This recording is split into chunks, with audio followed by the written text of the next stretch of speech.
Hi guys, welcome to the next video of 9th chapter. इसके पहले अपन ने क्या पढ़ा था कि यार जो फिक्स्ड रिटेल शॉप है उसके भी दो टाइप होते हैं। एक तो small scale fixed retail shop होती है, एक होती है large scale fixed retail shop. अब स्मॉल में भी अपन ने 4-5 टाइप पढ़े थे। यार जनरल स्टोर हो गया, स्पेसिफाइड जो शॉप है वो हो गई, है ना। और फिर लार्ज स्केल में क्या था कि जो वो थे अपने डिपार्टमेंटल स्टोर है, ऑप्शन चेन है, ये सब 3 पढ़ लेते अपन ने पिछली वीडियो में। अब अपन पढ़ रहे हैं कि यार जो fourth type of large scale fixed shop है, रिटेल शॉप है, वो क्या होती है? वो है ऑटोमेटिक वेंडिंग मशीन। मतलब शॉर्ट में इसको क्या बोलते हैं? AVM, है ना, ऑटोमेटिक वेंडिंग मशीन। ये क्या होती है? अब vending machine is a new form of direct retailing. मतलब ये अभी new emerged form of direct retailing है। ये पहले मतलब 10 साल पहले ऐसी कुछ था ही नहीं, है ना। ये अभी अभी जब टेक्नोलॉजी एडवांस हुई है तब से चालू हुआ है। It is machine operated by coins और टोकन। ये क्या एक मशीन है जो कॉइन्स और टोकन से ऑपरेट होती है। The buyers insert a coin और token in the machine and receives a specific quantity of product from the machine. ये क्या एक मशीन है। अब आप देखते ही हो ना कि अपन टीवीज में भी दिखाते कि अब कोको कोला की एक इतनी बड़ी मशीन रहती है जिसके अंदर अगर आप साइड से इधर कॉइन डालोगे तो एक कोक की बोतल नीचे आ जाती है, तो वो AVM में होती है। ठीक है, तो ऐसे ये तो सिर्फ कोक की बोतल। अपन अगर बड़ी सिटीज में जाएंगे या फिर आउट ऑफ इंडिया जाएंगे तो वो वहाँ पे AVM का कंसेप्ट बहुत मतलब कॉमन है। आपको हर गली या हर मार्केट के आसपास आपको कहीं ना कहीं AVM दिख जाएगी। उसमें क्या रहता है, क्या जैसे मिल्क है ना, मिल्क के उसके अंदर पाउच वो बने हुए रहते हैं। आपने अगर एक कॉइन डाला तो एक मिल्क का पाउच बाहर आ जाएगा। तो ऐसे क्या AVM बहुत सारी चीजों में यूज होते हैं। कहीं कहीं तो मतलब वेजिटेबल्स बेचने के लिए भी वो AVM का यूज करते हैं। उसमें क्या, आपने अगर एक कॉइन है ना, वो कॉइन आपको कहीं से खरीदना पड़ेगा। आप वहां गए, कॉइन खरीदा 100 रुपए देके, ठीक है, कॉइन डाला इधर, तो 100 रुपए के जो अगर मान लो टमाटर है उसके अंदर, तो 100 रुपए के टमाटर आपके नीचे जो वो रहता है कलेक्टिंग बॉक्स, वहां पे आ जाएंगे। फिर आप वो कलेक्ट करके चले जाओ। तो ये क्या हुआ, रिटेलिंग की हो गई कि यार आप कंज्यूमर से डील कर रही हो मशीन अब डायरेक्ट, तो वो क्या हो गई AVM। ठीक है, इसके एक तो क्या है कि यार फायदे भी है कि आप जल्दी जल्दी मतलब किसी को आपको अपॉइंट नहीं करना पड़ेगा सेल्समैन, वो ऑटोमेटिक मशीन डील करती रहेगी, 24 घंटे चालू रहेगी, कोई दिक्कत नहीं है वो तो। ठीक है, अब अपन मेरिट्स एक बार पढ़ लेते, क्या लिखा है इन्होंने। Buying round the clock is possible. मतलब कि 24/7, है ना, मतलब हमेशा 24 घंटे 7 दिन हमेशा ये चालू रहेगी। इसके लिए कोई मतलब ऐसा नहीं कि दुकान बंद होने का टाइम, ऐसा कुछ नहीं, हमेशा चालू रहेगी। जब भी आपको चाहिए आप जाओ, उसमें कॉइन या टोकन डालो, आपके जो गुड्स है वो बाहर आ जाएंगे उसमें से। The customer gets fresh supply of goods with uniform weight and quality. इसमें क्या, जो कस्टमर्स को कॉइन एक डालेगा तो हर कस्टमर को एक स्टैंडर्डाइज्ड आउटपुट मिलेगा। तो एक कॉइन डाला तो आपको एक कोको कोला की बोतल ही मिलेगी। तो ये क्या बोल रहा है, क्या यूनिफॉर्म वेट और क्वालिटी वाले जो गुड्स है वही उसमें से बाहर आएंगे। मतलब ऐसे नहीं कभी एक आ रही कभी दो आ रही है, ऐसा नहीं होगा। No requirement of salesman. मतलब कि सेल्समैन की आपको कोई जरूरत नहीं, किसी सेल्समैन को अपॉइंट करने की जरूरत नहीं है। जो कस्टमर डायरेक्ट आएगा, सिर्फ कॉइन डालेगा और वो मतलब उसको सेल हो जाएगा। अब इसके ड्रॉबैक्स भी क्या है, initial investment to install the machine is quite high. मतलब कि इनिशियल इन्वेस्टमेंट आपको अगर मशीन खरीदनी है तो मशीन खरीदने की कॉस्ट बहुत ज्यादा है ना। वो मशीन इतनी बड़ी मशीन रहती है, उसमें पूरा न्यू टेक्नोलॉजी से बनी हुई है, तो उसकी कॉस्ट बहुत ज्यादा है। सेकेंड क्या है, machine requires regular repair and maintenance. मतलब कि मशीन को रेगुलर रिपेयर एंड मेंटेनेंस भी चाहिए रहता है। मशीन है वो थोड़ा मतलब स्टार्टिंग के टाइम तो अच्छी चलेगी, फिर वो रिपेयर मांगेगी, मेंटेनेंस मांगेगी, कभी मतलब उसमें शॉर्ट सर्किट हो जाता है, कुछ भी हो जाता है, तो फिर आपको उसको रिपेयर करवानी पड़ेगी, तब तक वो बंद भी पड़ी रहेगी। तो ये क्या इसके डिसएडवांटेज हो गया कि मशीन है तो रिपेयर मेंटेनेंस मांगेगी, इलेक्ट्रिसिटी का खर्चा भी होगा उसके ऊपर इतना सारा, इलेक्ट्रिसिटी से चलेगी। तो फिर क्या है, coins of exact shape and size are required to operate the machine. मतलब अगर आपको मशीन ऑपरेट करना है तो उसके लिए सेम साइज और सेम वेट, मतलब सेम शेप और सेम साइज वाले कॉइन्स चाहिए। तो इसके लिए क्या है कि जो ऑपरेटर है उसको लिए भी उसको एक अच्छे बल्क में उस साइज और उस शेप के कॉइन रखने पड़ेंगे।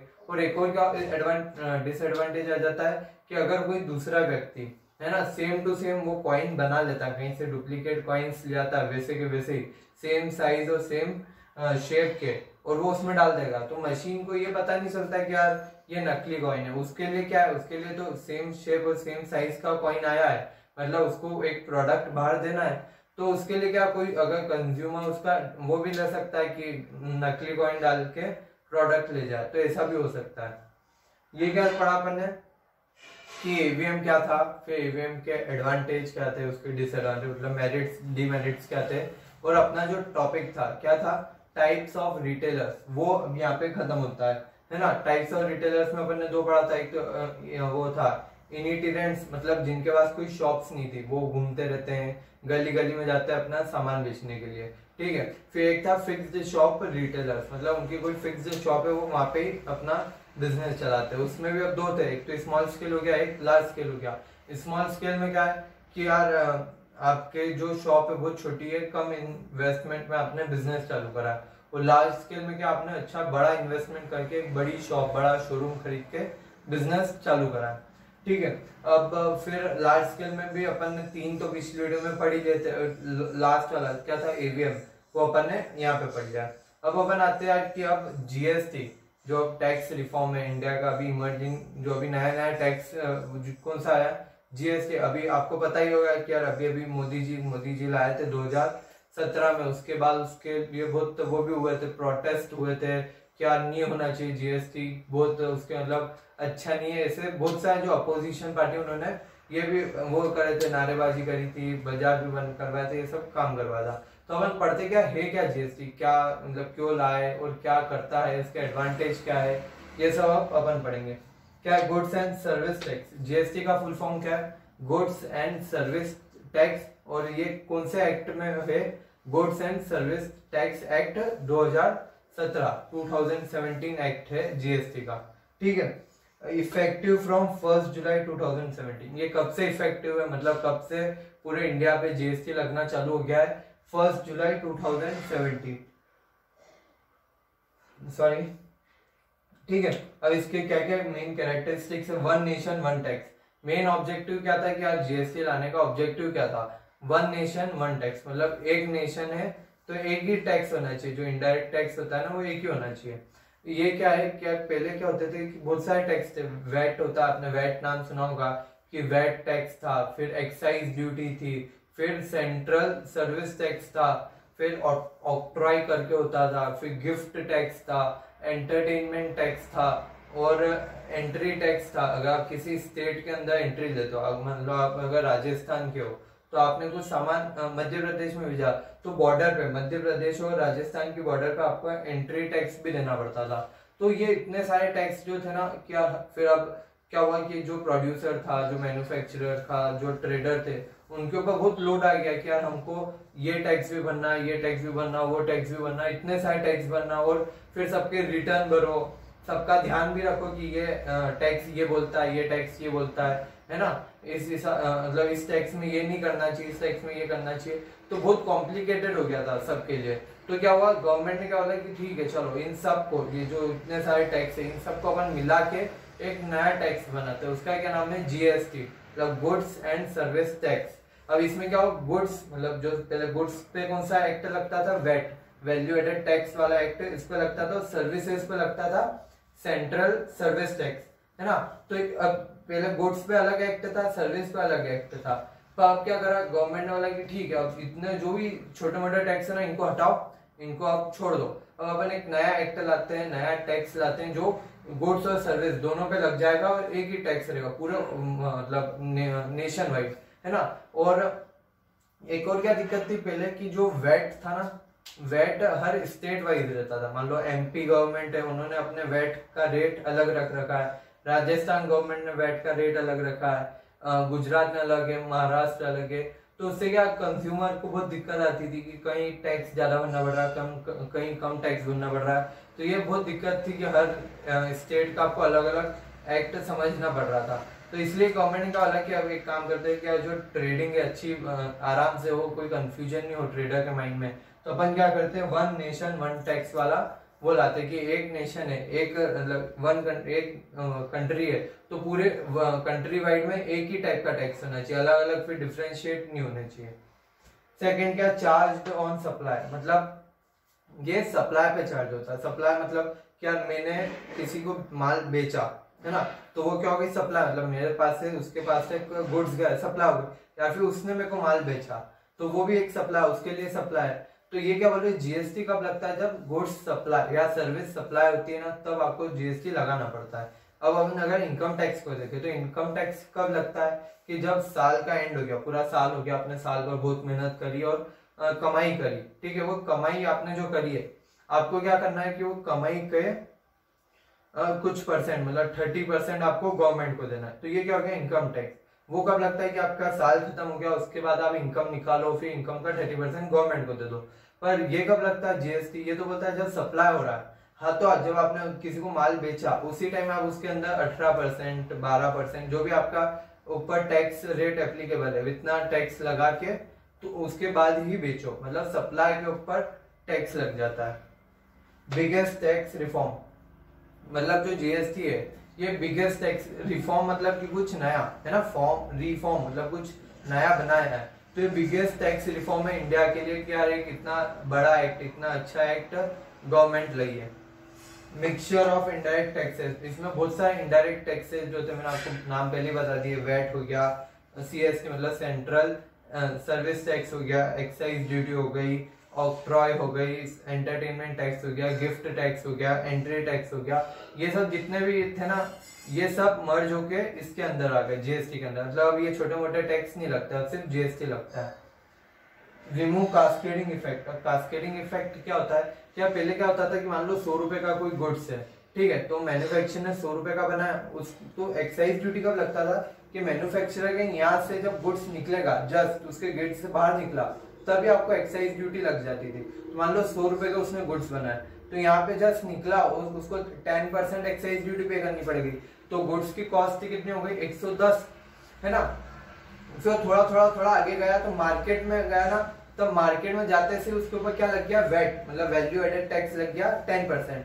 तो उसका 10% कहीं पे लगेगा, जो 100 रुपए कॉस्ट थी प्लस एक्साइज ड्यूटी, मतलब कितना 100 रुपए कॉस्ट प्लस 10 रुपए, 110 पे वेट लगेगा, कितना लगा 11 रुपए। अब वो गुड्स कितने हो गए 121 के हो गए। तो ये क्या हो गया कास्केडिंग इफेक्ट, मतलब पहले गुड्स थे उसके ऊपर आपने टैक्स लगाया, और फिर जो दूसरा वाला टैक्स लगाया वो कॉस्ट प्लस जो पुराना प्रीवियस टैक्स था उसको प्लस करके उस अमाउंट पे, मतलब अब अपन ने जो वेट कैलकुलेट करा वो किस अमाउंट पे करा है 110, मतलब 100 कॉस्ट प्लस 100 कॉस्ट और 10 रुपीज का एक्साइज ड्यूटी। तो ये क्या हो जाता है कास्केडिंग इफेक्ट, मतलब टैक्स के ऊपर भी आपने टैक्स लगा दिया, है ना, एक्साइज ड्यूटी जो टैक्स है उसके ऊपर आपने वेट लगा दिया 10%, तो ये क्या हो गया कास्केडिंग इफेक्ट होता है। तो क्या हुआ जीएसटी के आने से ये सब हट गए, छोटे मोटे छुटमुट सब, है ना, तो उससे क्या हुआ जो कास्केडिंग इफेक्ट है वो भी हट गया। टैक्स ऑन वैल्यू एडिशन, ये क्या है टैक्स ऑन वैल्यू एडिशन, जो वैल्यू ऐड करते हो ना आप, जो आपके एडिशन रहता है उसके ऊपर ये टैक्स लगता है, ठीक है। अब फीचर्स ऑफ जीएसटी, जीएसटी के फीचर्स क्या है।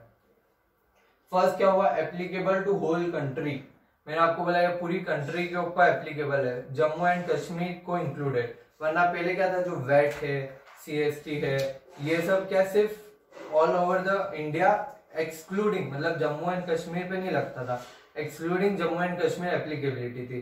पर जीएसटी लाया ना तो उन्होंने जम्मू एंड कश्मीर को भी अपने घेरे में ले लिया कि आ जाओ तुम भी आ जाओ, बहुत साल हो गया तुमको छोड़ते छोड़ते, अब तुम भी आ जाओ, तो पूरे इंडिया पे इंक्लूडिंग जम्मू एंड कश्मीर वो अप्लाई हो गया। On supply of goods and services, ये चार्ज कब होता है जब supply of goods and service, मतलब कोई गुड्स या सर्विस एक पर्सन से दूसरे पर्सन तक जाएगी तब जीएसटी चार्ज होगा। अब जीएसटी भी अब 3 टाइप के होते हैं। फर्स्ट होता है सीजीएसटी, मतलब central goods and service tax. मतलब क्या हुआ कि जो सेंट्रल गवर्नमेंट है वो जो जीएसटी में, मतलब जो सेंट्रल गवर्नमेंट का पार्ट होगा वो क्या क्या नाम से कहलाएगा सीजीएसटी। फिर एसजीएसटी मतलब state goods and service tax, मतलब जो स्टेट गवर्नमेंट है ना, हर स्टेट के अलग अलग गवर्नमेंट है, तो जो स्टेट गवर्नमेंट है उसके पास जो जीएसटी का अमाउंट जाएगा वो किस नाम से बोलते हैं अपन एसजीएसटी। और आईजीएसटी मतलब अगर मान लो कि यार पहले अपन समझते हैं कि ये दोनों कब लगते हैं, सीजीएसटी और एसजीएसटी कब लगेगा। मान लो मैं अभी इंदौर में रह रहा हूँ, ठीक है, और मैंने रतलाम में या फिर है ना एक गुड्स भेजे, मैंने 1 लाख रुपए के कॉपीज जो थी क्लासमेट की कॉपीज रतलाम भेजी। तो ये क्या हुआ, क्या एक मध्य प्रदेश है उसके अंदर ही ट्रांजेक्शन हो रहा है विद इन मध्य प्रदेश। तो इस केस में क्या लगता है कि अगर मान लो कॉपीज के ऊपर 12% जीएसटी है तो 6% मतलब आधा सेंट्रल गवर्नमेंट रखेगी और आधा स्टेट गवर्नमेंट, मतलब अभी स्टेट कौन सी एमपी है तो एमपी स्टेट गवर्नमेंट 6% वो रखेगी और 6% कौन रखेगा, अपना जो सेंट्रल गवर्नमेंट है वो रखेगी। तो मैं क्या करूंगा, जो 1 लाख रुपए की कॉपीज है प्लस क्या करूंगा 6% सीजीएसटी, 6% कितना होता है 6,000 रुपए प्लस 6% एसजीएसटी 6,000 रुपए, टोटल कितने हुए 1,12,000 के बिल सहित वो भेज दूंगा रतलाम। तो ये क्या हुआ कि अगर आप एक स्टेट के अंदर ही ट्रांजेक्शन कर रहे हो तो आपको सीजीएसटी और एसजीएसटी ये लगेंगे, वो भी कितने आधे आधे, मतलब 12% रेट है तो आधा एसजीएसटी हो जाएगा और आधा सीजीएसटी हो जाएगा। अब आईजीएसटी का फुल फॉर्म क्या होता है,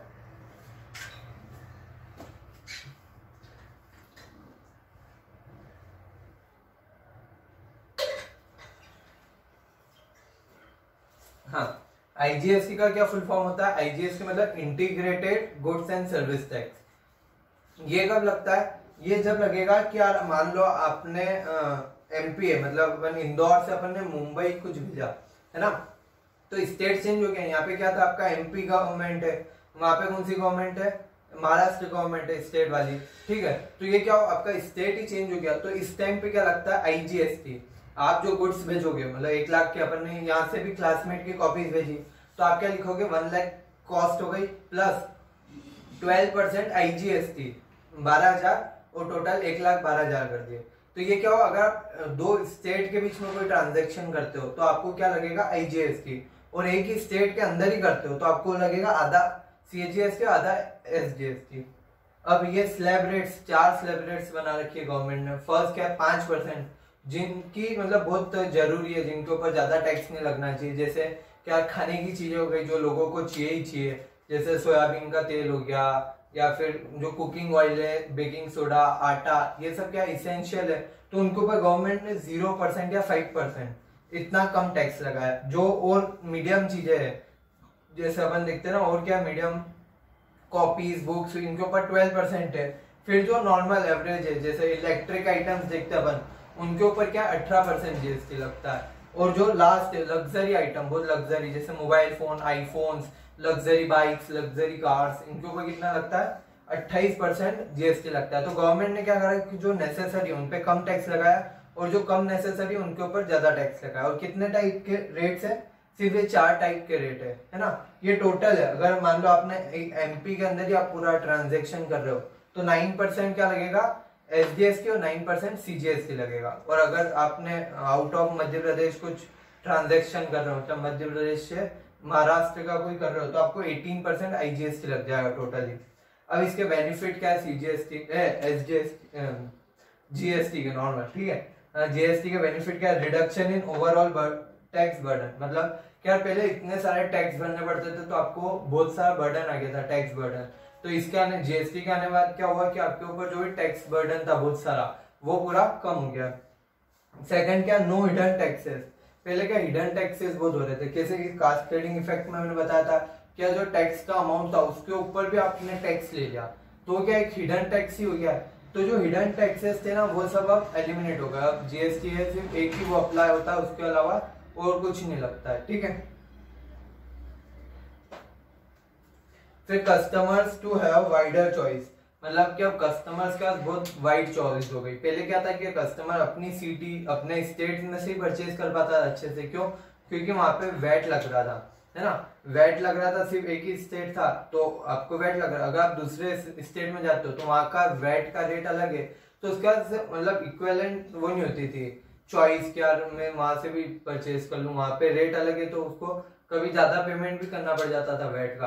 पर जब से जीएसटी आया तो नेशन वाइड क्या रेट फिक्स कर दिए सेंट्रल गवर्नमेंट ने कि ये रेट इसके ऊपर, ये रेट इसके ऊपर, तो अब स्टेट अलग अलग रेट नहीं रख सकते अपने।